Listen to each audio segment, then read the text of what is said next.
Hello guys, আপনারা কেমন আছেন? তো সবচেয়ে ভাবার বিষয় যে 2010 সালে অনুষ্ঠিত ফার্স্ট স্লটম্যান এনটি 2010 গ্রুপ ডি আয়োজিত মাদ্রাসা সার্ভিস কমিশন যে সকল যোগ্য প্রার্থী রয়েছে, তো তাদের তো ভবিষ্যৎ এখন ভাবার বিষয়। কি হচ্ছে দেখতে পাচ্ছি না। এদিকে মাননীয় অমৃতসর সেনার বেঞ্চে সামনে যে হিয়ারিংটি ছিল তাতে বলা হয়েছিল যত দ্রুত সম্ভব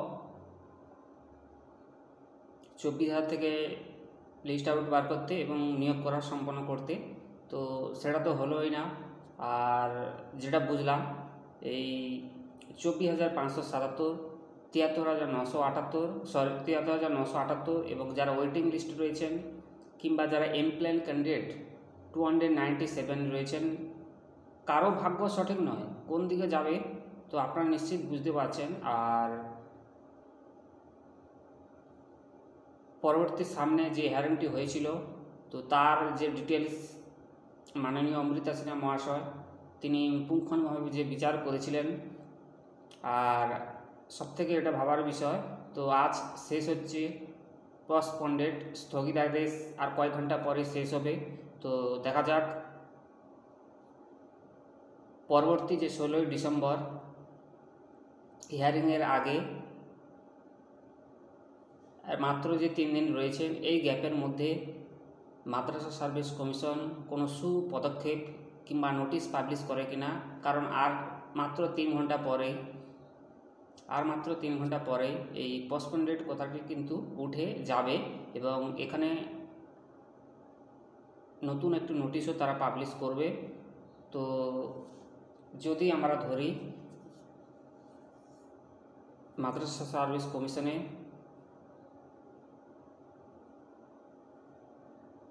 নিয়োগ সকল যে যোগ্য প্রার্থী যারা রয়েছেন তাদের ভবিষ্যৎ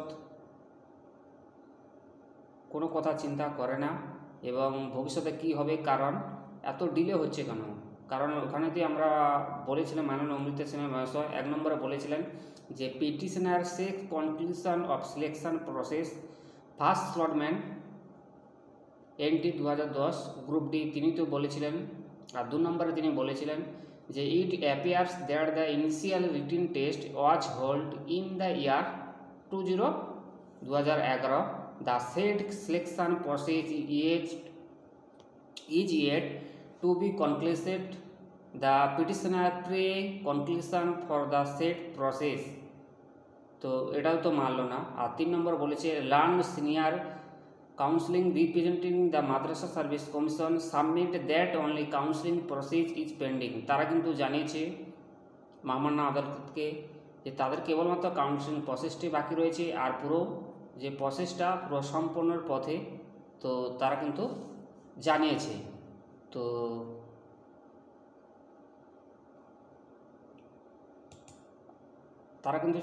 তো যেটা 4 নম্বর বলেছে দি অনারেবল ডিভিশন বেঞ্চ, যার ম্যাট নাম্বার বলেছে 907 এবং অফ 2018 অর্থাৎ 2018, যার MAT number the honourable division bench MAT number 907 of 2018 with CAN 20 of 2024 arresting out of the order date 3 জুলাই 2018 এবং যার ডব্লিউপি নম্বর বলেছে 1722 ডব্লু অফ 2018 শ্রী সুমন মালাকার এবং ভার্সাস স্টেট ভার্সাস আদার্স যারা রয়েছেন। বেসিক্যালি এখানে observe that authority must act strictly in terms of the, তারা পুরো ব্যাপারটা কিন্তু বলে দিয়েছে। তো সেখানে যিনি মাননীয় বিচারপতি বললেন যে কোনোভাবেই এই 73,000 থেকে তারা নিয়োগ করতে পারবে না এবং আগের যে প্যানেল বহির্ভূত যে 24,577 জন রয়েছে সেখান থেকে পুরো প্যানেল কিন্তু লিস্ট আউট করে সেখান থেকে নিয়োগ করতে হবে। তো তথাপি আমরা দেখলাম আজ আজ অবধি কিন্তু এই মাদ্রাসা সার্ভিস কমিশন এখনও কোনো রেজাল্ট প্রকাশ করলো না এবং নিয়োগপত্র কোনো দিল না। আর অপরদিকে যে দ্বাদশ, একাদশ, নবম, সেখানে কিন্তু ফলাফল প্রকাশ করলো না। আর সেখানে যে রেজাল্ট পাবলিশ হওয়ার কথা ছিল সেখানেও কিন্তু তাদের ফলাফলও প্রকাশ করলো না। তো এটা ভাবার বিষয়, জানি না কী হতে চলেছে বা আপনাদের ভবিষ্যৎ কী হবে। তো যাই হোক, ঠিক আছে। আর 5 নম্বর বলেছে, it was further observe that the bench is unable to compare the stand of the application the West Bengal Madrasah Service Commission that further written test required to be concluded when the same was not expected by the honorable bench will as the honorable division bench। ঠিক আছে। আর 6 নম্বরে বলেছে,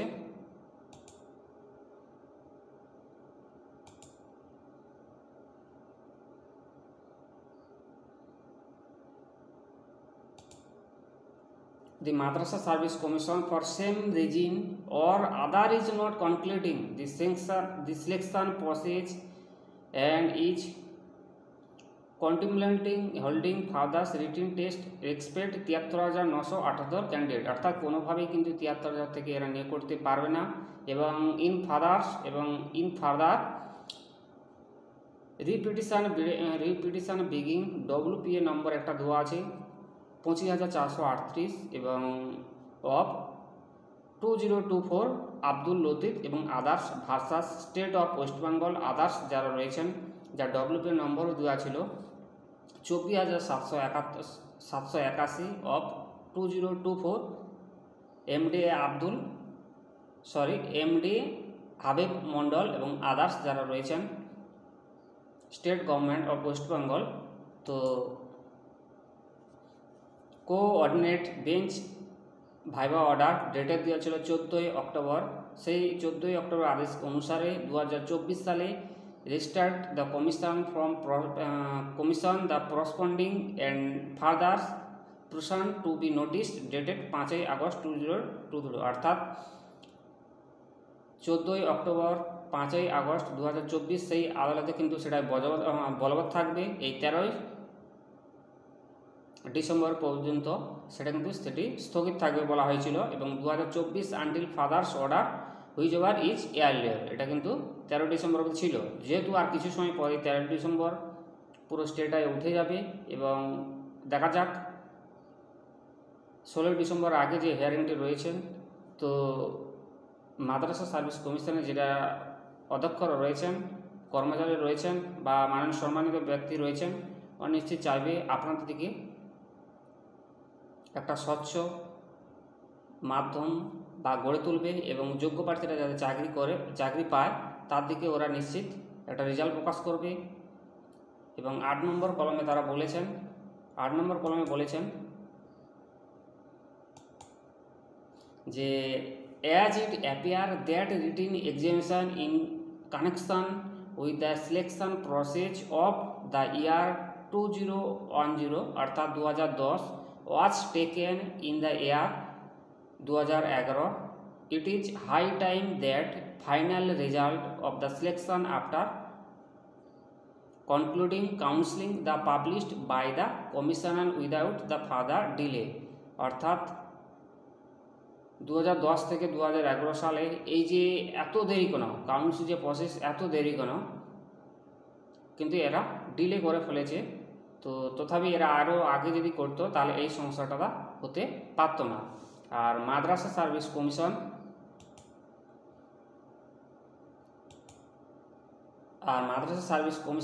shall process to concluding the selection test the year 2010 without taking any fresh written test except for any candidate in terms of the notice date 5ই August 2024। অর্থাৎ 2010 সালে এবং 5ই August 2024 সালে fresh candidate থেকেই কিন্তু তাদের বলবৎ দিতে হবে এবং সেখান থেকে কিন্তু রেজাল্ট পাবলিশ করতে হবে। এবং 73 থেকে যারা রয়েছেন তাদের থেকে কোনোভাবে নেওয়া যাবে না পুরো ব্যাপারটা কিন্তু মাননীয় অমৃতেশ্বর ব্যানার্জি তিনি যে আগের যে হিয়ারিংটি ছিল তিনি কিন্তু তুলে ধরলেন। আর list of the matter 16 December 2024 এবং পরবর্তী যে স্থগিতাদেশ সেটা তো 16 ডিসেম্বর অবধি রাখলেন এবং তিনি বললেন যে final result shall be placed before the court on the adjourned date বলে তিনি পুরো ব্যাপারটা এখানে ক্লিয়ার করলেন এবং 16 ডিসেম্বর অবধি টানলেন। আর যে সমস্ত যোগ্য প্রার্থীরা রয়েছেন মাদ্রাসা সার্ভিস কমিশনের, তো প্রত্যেককে বলবো, তো আজকে তো 13 ডিসেম্বর, তো আর কয়েক ঘন্টা পরে স্থগিতাদেশ উঠে যাবে। তো আবার চাইবো এই 16 ডিসেম্বরের মধ্যেই আপনাদের সামনে মাননীয় পিবি সেলিম মহাশয় এবং যিনি রয়েছেন দায়িত্বে, নিশ্চিত যে সমস্ত যোগ্য প্রার্থী রয়েছে তো তাদের দিকে আলো দেখাবে এবং তারা চাকরি পাবে এবং আবার নতুন করে একটি মেরিট লিস্ট প্রকাশ হবে, সেখান থেকে তারা ইন্টারভিউ হবে এবং কাউন্সেলিং হবে। আর যারা এমপ্লয়েড ক্যান্ডিডেট রয়েছে 24,000, তোমাদের কোনো চিন্তা করার দরকার নেই, ঠিক সেই প্রসেসেই আগের মতো নিয়মেই কিন্তু তোমাদের আবার পুনরায় নিয়োগ করা হবে। আর যারা 73,978 যদি ক্যান্ডিডেট রয়েছে, যদি কোনো কারণবশত 24,000 দিকে নিয়োগকে চ্যালেঞ্জ করে যদি মাদ্রাসা সার্ভিস কমিশন উচ্চ আদালতে যায়, যদি তোমাদের দিকে রায়টি যায় এবং যথাযোগ্য যদি কোনো কোনো ডকুমেন্টস দিয়ে যদি তারা প্রমাণ করতে পারে যে 73,978 এটি লিগ্যাল, এটা কোনোভাবেই ইলিগ্যাল নয়, তো তথাপি আপনাদের আবারও সেই ভাগ্যই কিন্তু থাকলো। আর যারা ওয়েটিং লিস্ট রয়েছে তো তাদেরকে বলবো 73,978 ক্যান্ডিডেট যারা এমপ্লয়েড ক্যান্ডিডেট রয়েছেন, তারা যদি কোনো ক্ষেত্রে কাজে যোগ না দেয় বা কাউন্সেলিংয়ে অ্যাটেন্ড না করেন, সেক্ষেত্রে আপনারা কিন্তু ডাক পাবেন, তো আপনাদের তখন কিন্তু ভাগ্য খুলবে, নচেত নয়। তো তথাপি আপনারা সকল ডকুমেন্টস নিজের কাছে রাখবেন এবং প্রয়োজনীয় যতদিন না পর্যন্ত মাদ্রাসা সার্ভিস কমিশনের পুরো গ্রুপ ডি মামলা ম্যাটারটি ক্লিয়ার হয়, আর ততদিন অবধি আপনারা সকল ডকুমেন্টস সহযোগিতা গুছিয়ে রাখবেন। এবং সেই সঙ্গে বলে রাখি, মহামান্য কোর্টের যে হাইকোর্টের যে ওয়েবসাইট রয়েছে, সেই হিয়ারিংয়ের যে সেই নোটিশটির দিকে ফলো রাখবে এবং মাদ্রাসা সার্ভিস কমিশনের যে অফিসিয়াল ওয়েবসাইট রয়েছে, এই দুটিকে ফলো রাখবে, তাহলে আপনারা যত দ্রুত সম্ভব আপনারা রেজাল্টটি পেয়ে যাবেন। আর অপরদিকে যে দ্বাদশ একাদশ আর নবম দশম যার টেট উত্তীর্ণ, যাদের ফলাফল যার পরীক্ষাটি হয়েছিল 28শে জানুয়ারি এবছর, তো সেসব পরীক্ষার্থীর সংখ্যা ছিল যার 2,34,000 এবং নবম দশম একাদশ শ্রেণীর পরীক্ষা হয়েছিল 3রা মার্চ, শূন্যপদ ছিল 1,729। তো সেই হেতু তাদেরকে বলবো, যেহেতু এই সপ্তাহে আপনাদের রেজাল্ট বাড়ানোর কথা ছিল কিন্তু মাদ্রাসা সার্ভিস কমিশন এখনও অবধি ফল প্রকাশ করতে পারেনি, তো নিশ্চিত আপনাদেরকেও বলবো আপনারা একটু ধৈর্য ধরুন, পুরো প্রসেস প্রক্রিয়াটা কিছুটা লেট হচ্ছে, নিশ্চিত আর কয়েক ঘন্টার মধ্যেই ওনারা আপনাদের রেজাল্ট প্রকাশ করবে, ঠিক আছে। আর অনেকে আমাকে প্রশ্ন করেছে যে এটা কি 24,000 থেকে নিয়োগ হবে, তো এই মুহূর্তে আপনাদেরকে বলবো যে 16 ডিসেম্বর হিয়ারিং, আর আজকে তো উঠে যাবে 13 ডিসেম্বর পর্যন্ত স্টে ছিল, এই উঠে যাওয়ার পর মাদ্রাসা সার্ভিস কমিশন তারা কি সিদ্ধান্ত নেয়, সেই সিদ্ধান্তের উপর কিন্তু তোমাদের ভাগ্য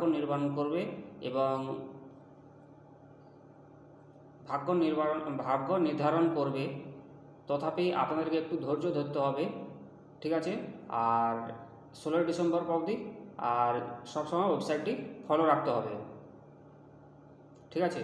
বোঝাতে পারলাম, এই ছিল আপনাদের জন্য গুরুত্বপূর্ণ আপডেট। আর সেই সঙ্গে আরেকটু কথা বলে রাখবো, অনেকে মনে করছেন যে ওবিসি মামলার সঙ্গে নাকি এই মাদ্রাসা গ্রুপ ডি নবম দশম দ্বাদশ একাদশ এবং মাদ্রাসা গ্রুপ ডি যে মামলা নাকি জড়িত, যার জন্য রেজাল্ট প্রকাশ করতে পারেনি। তো তথাপি আপনাদেরকে বলবো যে ওবিসি যে সার্টিফিকেট মামলা যে পরবর্তী শুনানি 7ই জানুয়ারি রয়েছে, তো সেই মামলার সঙ্গে আপনাদের কোনো সম্পর্ক নেই। তো তথাপি আপনারা কোনো ইউটিউবার কোনো কারো কথা পড়াশোনায় পাওয়া দেবেন না। তথাপি আপনাদের ধৈর্য রাখতে হবে এবং সবসময় ওয়েবসাইটকে ফলো রাখতে হবে এবং নিজের ডকুমেন্টস সযত্নে গুছিয়ে রাখতে হবে। এটি হচ্ছে আপনাদের মূল বক্তব্য। আর যদি কোনো ব্যক্তি তিনি যদি পিটিশন ফাইল করতে চায়, অতি অবশ্যই আপনি আইনি পরামর্শ নিতে পারেন, ঠিক আছে? কারণ 16 ডিসেম্বর আগেই নিতে হবে, 16 ডিসেম্বর পর নিলে হবে না। তো সেক্ষেত্রে তথাপি, কারণ 16 ডিসেম্বর পর অন্য একটি আবার রায় অন্যদিকে চলে যাবে, সেক্ষেত্রে আপনি কিন্তু পিটিশন ফাইল করতে পারবেন না। তো এখনও সময় রয়েছে, যদি করতে চান অতি অবশ্যই আপনি করতে পারেন। আর তো আজকে ছিল আপনাদের জন্য এই ভিডিওটা। তো চলুন আজকের মতো tata, bye bye, thank you so much. সবসময় ওয়েবসাইটটি ফলো রাখবেন এবং আমার চ্যানেলকে সাবস্ক্রাইব করবেন। এবং আজকেই এই পোস্টপন্ডেড যে কথাটি লেখা ছিল স্থগিত, সেই স্থগিতটা কিন্তু কয়েক ঘন্টার মধ্যেই শেষ হয়ে যাবে এবং চাইবে মাদ্রাসা সার্ভিস কমিশন যত দ্রুত সম্ভব কোনো না কোনো একটি সিদ্ধান্ত নিয়ে আপনাদেরকে নিয়োগ করতে চাইবে, সেটা দেখার বিষয়। আর একটু ধৈর্য ধরুন। তো আজকের মতো tata, bye bye, thank you so much, নমস্কার, ভালো থাকবেন, পাশে থাকবেন।